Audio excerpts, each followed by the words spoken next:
Am I the for falling out of love with my wife after she took a 7-week vacation? I felt a sense of betrayal that my wife had actually gone through with the 7-week vacation.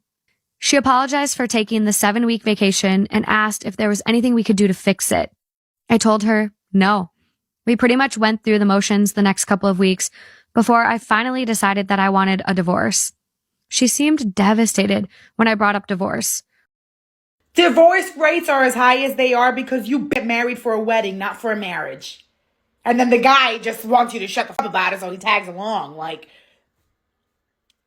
it's not an adult prom to get dressed up. You have to live. Am I the for falling out of love with my wife after she took a 7-week vacation? Oh. I, 32 male, have been married to my wife, 30 female, for 4 years, and we've been together for 8. She's a stay-at-home mom. We have Irish twins, 1 female, 2 male, which have been incredibly taxing for my wife. She wanted a solo vacation break for a few weeks where she would travel to different states, visit her high school and college friends, go to concerts, and do a lot of fun stuff. She asked if I would be okay with it. I asked if she could make it a couple of weeks shorter because 7 weeks of managing our 2 children alone sounded really daunting, especially since work was also getting taxing recently. I do work remote, so at least that worked in my favor. I felt a sense of betrayal that my wife had actually gone through with the 7-week vacation. I slowly fell out of love with my wife. When she came back from her vacation, she was super refreshed and recharged, but to be honest, I was a bit indifferent. My wife tried to initiate sex the first night she came back, which I rejected because I said I wasn't feeling it. So as it's lining up, I don't think he had a problem with you taking the vacation. I just think that the major problem here is that she didn't listen to what he said and you did whatever you wanted to do. I think so many times modern women want men to listen to them and consider what they have going on. But it doesn't seem like she did that. She prioritized her needs and her wants over the family. This man was still working, had to take care of the kids. He said, I can manage for, I think it was, 7-week vacation? If you can cut it down to, I can manage for a month, a little over a month. And she said, no, I'm taking the full, almost 2 months, a little under 2 months. That's disrespectful. Subsequent days, I had the same level of indifference in our day-to-day life, and she probably noticed it, but didn't say anything. A week later, she asked me why I was acting like this, and I told her I don't love her anymore. Ooh. Wow. She apologized for taking the 7-week vacation and asked if there was anything we could do to fix it. I told her no. We pretty much went through the motions the next couple of weeks before I finally decided that I wanted a divorce. She seemed devastated when I brought up divorce, which surprised me because I had already told her I don't love her anymore. She asked if we could do couples therapy or marriage counseling first before I started looking for a divorce lawyer, and I told her I needed some time to think about it. I've spent a few days thinking about it, and I'm still leaning towards divorce because I basically don't love my wife anymore. I don't think marriage counseling can fix it. So, am I the for falling out of love with my wife because she took a 7-week vacation?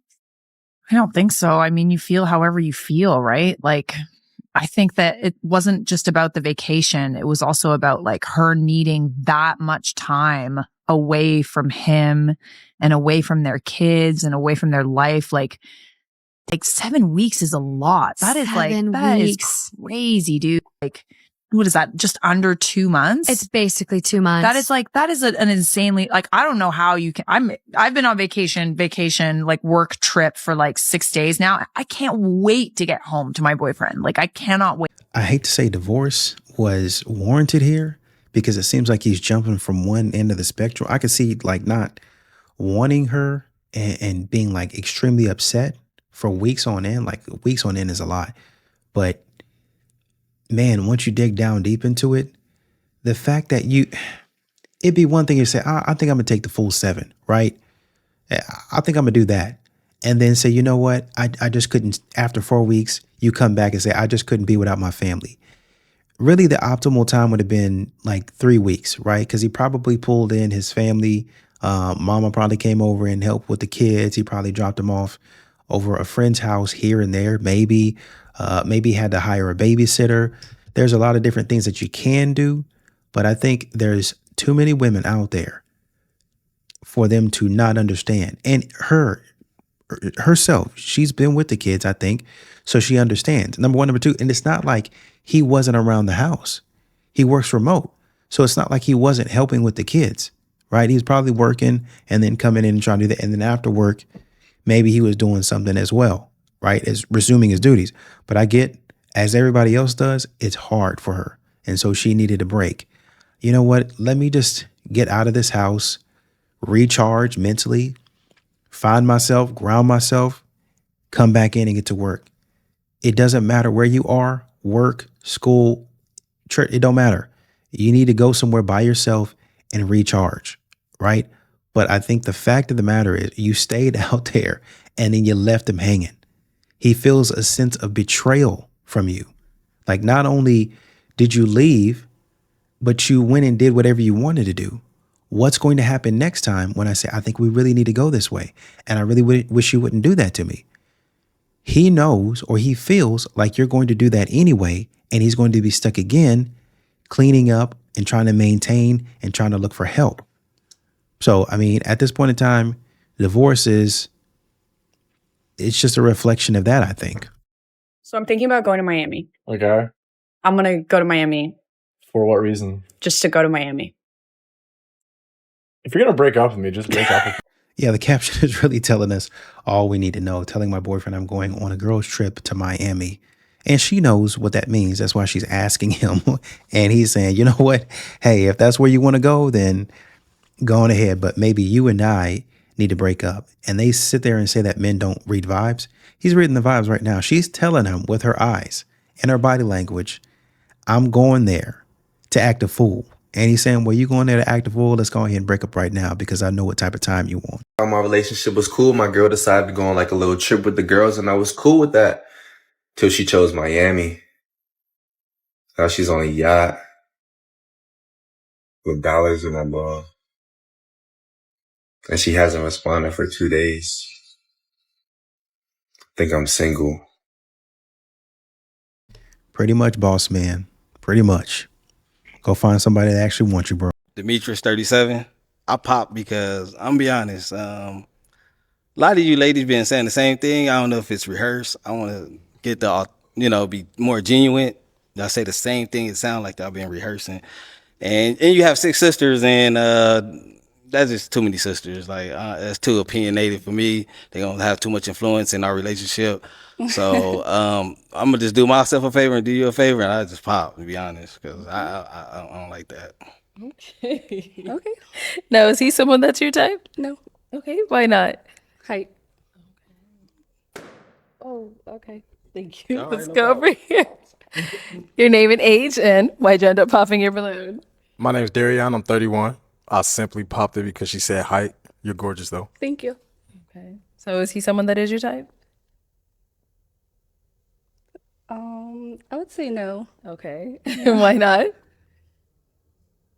The hair. Okay. That's the what? first. Yeah. What about the hair?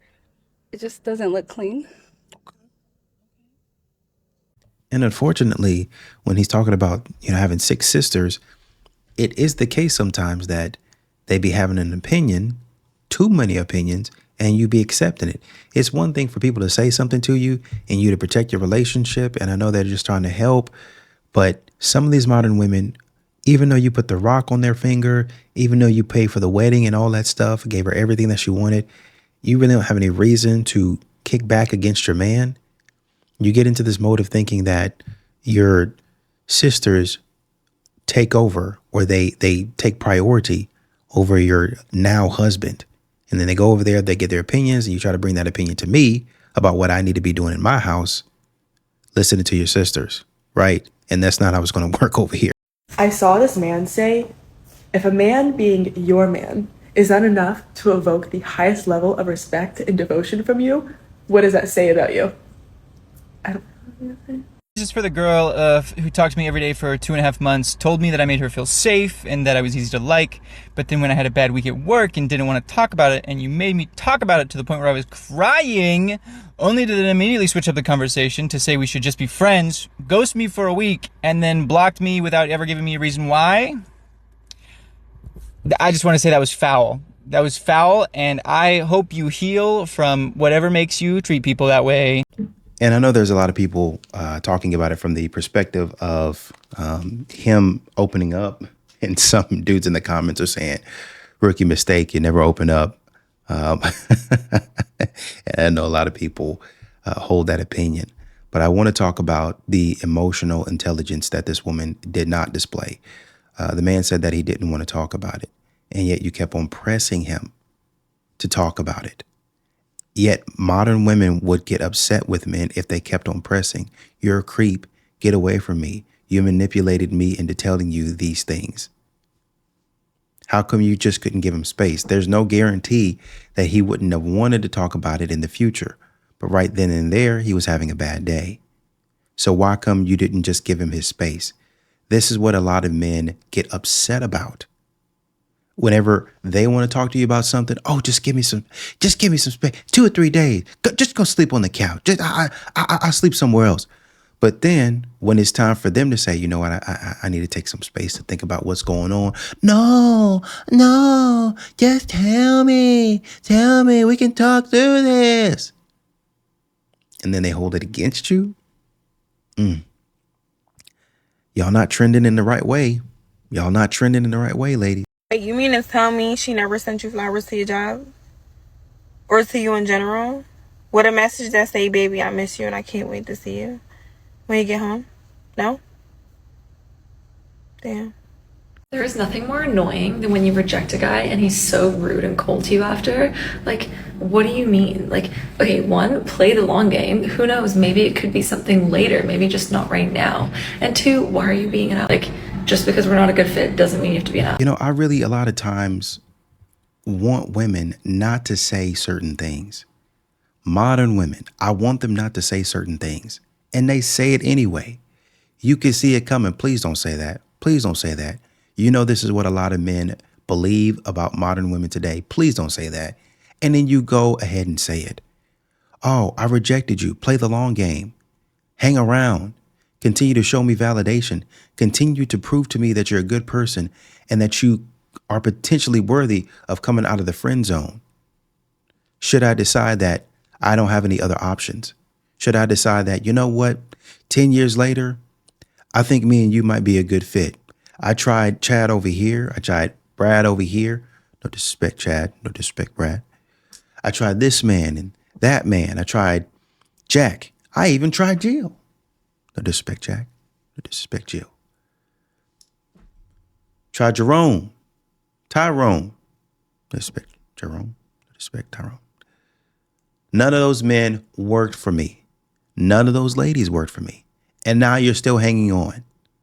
Why don't me and you try something out? You know how dumb that sounds? Play the long game? What long game? Okay, maybe he doesn't have to be a jerk about it. For sure. I think we can all agree to that. But if the man moves on and decides to find somebody else, what's the problem? You said that you didn't want the men. And then you said when you get rejected, it's not. There's been women out here that have said when you get rejected, I don't like you. If it's not an opportunity or an invitation to play the long game, it's not. I'm not trying to play some mental game with you or anything. I want you to leave me alone. Leave me alone. Don't talk to me. We ain't nothing. We ain't never gonna be nothing. Get out of my face. Whenever you hear that, what do you think that men are gonna do? Number one. Number two, this is what men mean to a T when we say that women don't communicate effectively. This is it right here. You're not communicating effectively. Okay, I don't want you now, but maybe I'll want you later. Why would I be waiting around for that? For what? This is not a love story. This is not a romance novel. I'm not going to be hanging around waiting for, that would be stupid of me. And I would expect you to do that. Are you serious? Come on, guys. I think rich men get away with cheating more than broke men do because rich men are paying for it. Rich men cheat differently than broke men. I'm not saying broke men can't afford to pay for it too, but most of the time they're just not. They would rather chase. They would rather hunt, slide in the DMs, send some messages, go to the bar, buy some cheap tequila shots to a few cheap girls. Rich men are at the bar, yes, but they're at a different bar. They're at the hotel bar. They're at the lounge. They're at the steakhouse bar. And they know there's women there looking for them, waiting for the opportunity to strike. And then they take them upstairs, and then they're in and out. No text, no call, no face, no case. In and out, easy to get away with that. The broke men are sending multiple texts, sliding in the DMs. They're getting caught that way. You get what I'm saying? I'm so grateful for all the blessings in my life right now.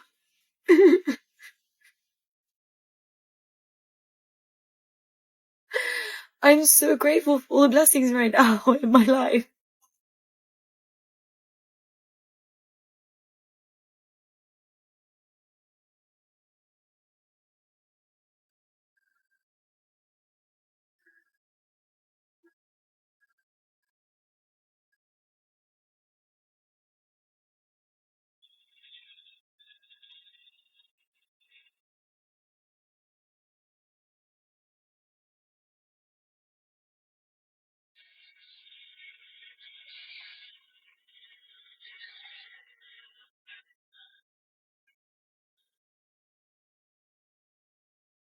I can't tell if this is a joke or she's being dead serious. She said in her caption, "I knew this day. I just didn't expect it so soon. I had accepted that we're never getting back together, but I found solace in him being single and focusing on his career. I get that he didn't have much to let go of, but that certainly doesn't take my pain away. She looked so happy. She appears to be getting everything I begged for. This exactly what my healing process needed. Thanks a lot, Rachel." And I'm guessing the woman's name is Rachel, or the news lady's name is Rachel. You don't have to get online and cry about this stuff and do this stuff. I mean, he's moved on.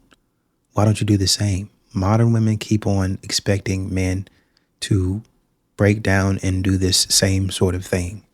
Men don't have that option or that luxury. The world has to keep going, and so do men.